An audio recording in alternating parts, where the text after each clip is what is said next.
এখানে কয়েকটি বিষয় গুরুত্বপূর্ণ কয়েকটি বিষয় আলোচনা হয়েছে।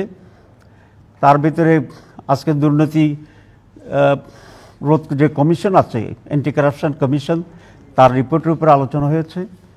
আমরা মৌলিকভাবে একটা কথা বলেছি যে দুর্নীতি যে দমন কমিটি যেটা আছে বা আমাদের যে সংস্থা আছে, এটাই অনেক সময় দুর্নীতিগ্রস্ত এবং এটা সকল মানুষের কাছে অনেকটাই এইভাবে চিহ্নিত যে সেখানেই অনেক বেশি করাপশন।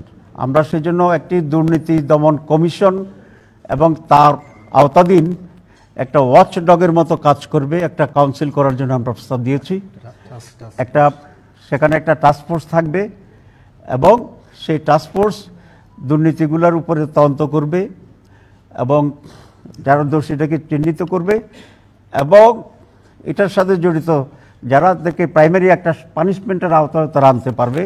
যেমন যদি চাকরিজীবী হয় তাহলে সাসপেন্ড করা, শোকজের আওতায় আনা ইত্যাদি। সুতরাং দুর্নীতি দমন কমিশনের উপরেই যেন একটি ওয়াচডগ দুর্নীতি দমন কাউন্সিল বা কমিশন থাকে, এটাই আজকে আমরা গুরুত্বপূর্ণ প্রস্তাব হিসেবে সেখানে দিয়েছি। ওনারাও আমাদের সাথে একমত হয়েছে এবং টেকনিক্যাল ইস্যুগুলো ঠিক করে তারা এটা বাস্তবায়ন করবেন এবং সরকারকে সুপারিশ করবেন বলে এটা আমার থেকে বলেছি। আমরা আরেকটি প্রস্তাবের উপরে জোর দিয়ে আলোচনা করেছি যে ক্ষমতার বিকেন্দ্রীকরণ আমাদের দেশের স্বৈরাচার বা ফ্যাসিবাদ তৈরির ক্ষেত্রে এটা বিকেন্দ্রীকরণ যদি করা যায় এটা রোধ করা সম্ভব হবে, একজনের হাতে যেন সব ক্ষমতা কুক্ষিগত না হয়। সেই জন্যই আমরা এটা প্রস্তাব করছি যে যে কোনো একজন ব্যক্তি প্রধানমন্ত্রী এবং সেই দলের প্রধান থাকতে পারবে না। একজন প্রধানমন্ত্রী থাকবেন, তিনি দলের প্রধান হবেন না, আর যিনি দলের প্রধান থাকবেন তিনি প্রধানমন্ত্রী হবেন না। এরকম উদাহরণ পৃথিবীর বহু দেশে আছে। আমাদের পাশের দেশ যে ভারত, সেই ভারতে তো এটা বারবারই প্র্যাকটিস। আপনারা জানেন সোনিয়া গান্ধী যখন কংগ্রেসের সভাপতি তখন মনমোহন সিং ছিল রাষ্ট্রের প্রধানমন্ত্রী।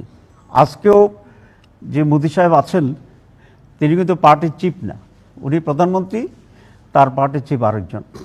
আপনি যদি আমেরিকাকে দেখেন তাহলে আমেরিকার যিনি প্রেসিডেন্ট আজকে তিনি কিন্তু রিপাবলিকান দলের প্রধান না।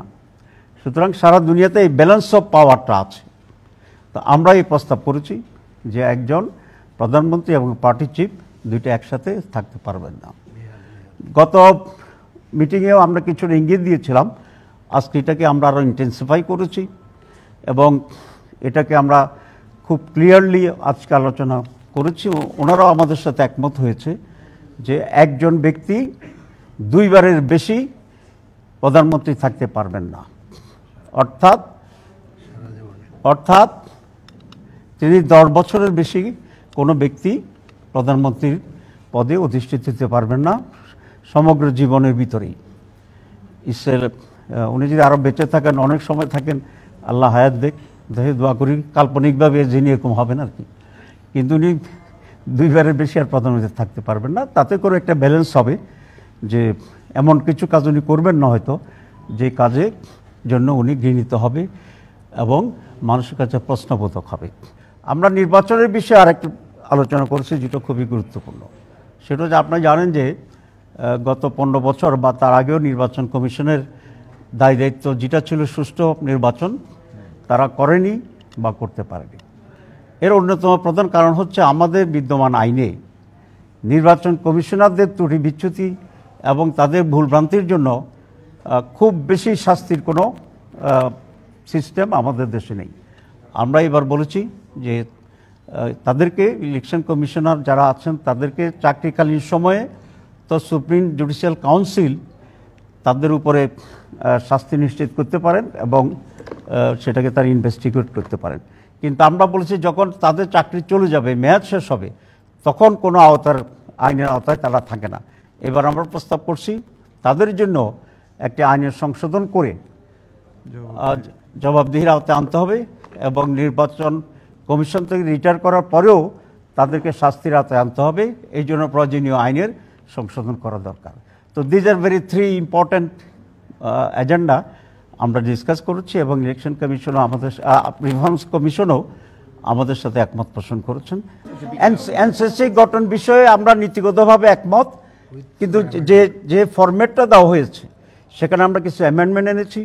মূলত প্রধান বিচারপতি এবং রাষ্ট্রপ্রধানকে তারা প্রস্তাব করেছিল বডির ভিতরে, আমরা বলছি এটা আউট অফ বডি করতে হবে, তাদেরকে এখান থেকে বাইরে দূরে রাখতে হবে। কারণ কোনো ক্রাইসিস যদি হয় তাহলে সেটা সলিউশনের জন্য মানুষ যাবে কোথায়?